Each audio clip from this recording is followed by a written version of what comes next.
This is day 29. Wow.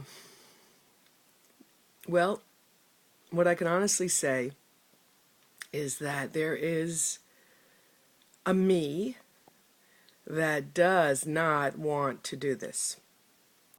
It is resisting. It is putting up a fight. It is the me that has not liked this from the very beginning.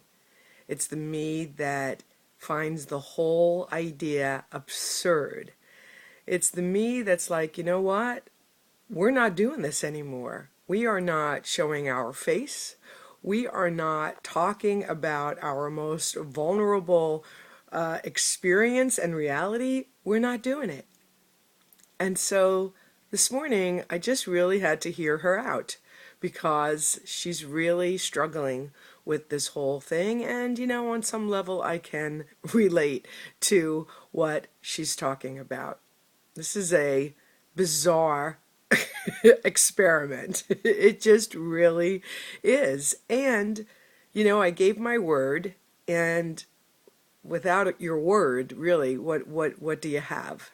So I have to keep my word to myself because that's just what I need to do for me. And at the same time, we are all like, what the hell is this all about?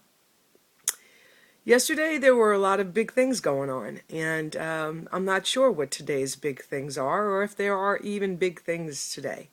But a couple of things from yesterday that stood out for me was that there was a man standing on the street corner, and he had a baseball cap on and a little sign that said U.S. Army vet. And I usually just send love when I'm near the people on the corner needing what they need. However, at one point, as I was waiting for the light to change, I looked over and he took his cap off and he just ran his hand through his hair. And I don't know, but there was something about that gesture that even now thinking about it just opened my heart.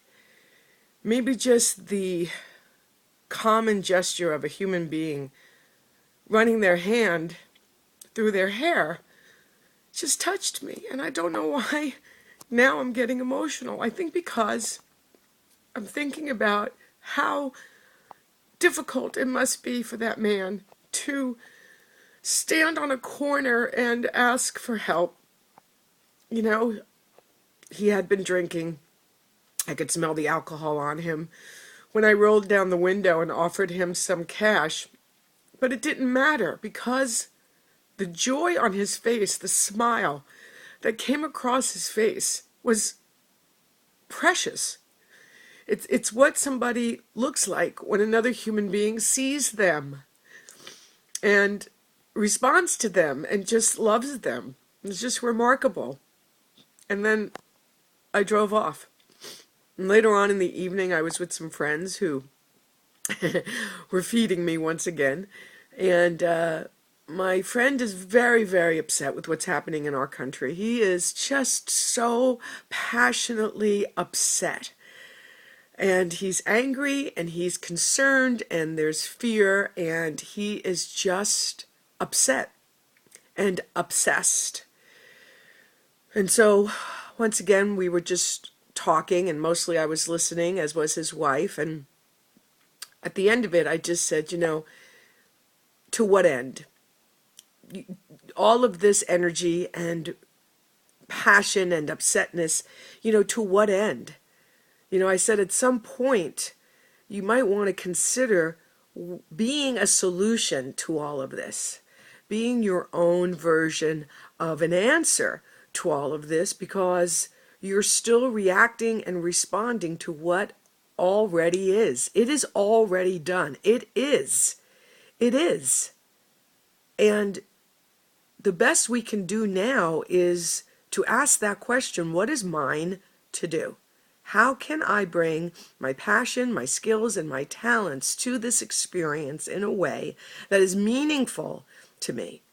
Because it already is. And to keep using our precious moments that have yet to be, responding to something that is already done, to me, is a waste.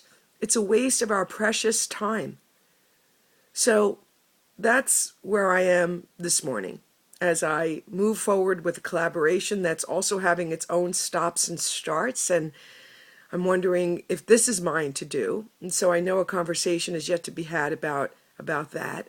And I'm preparing to leave for New Jersey this coming Saturday. And I'm just allowing myself to know that it's all part of my divine plan. I am in my divine plan. There's nothing outside of me that I have to get.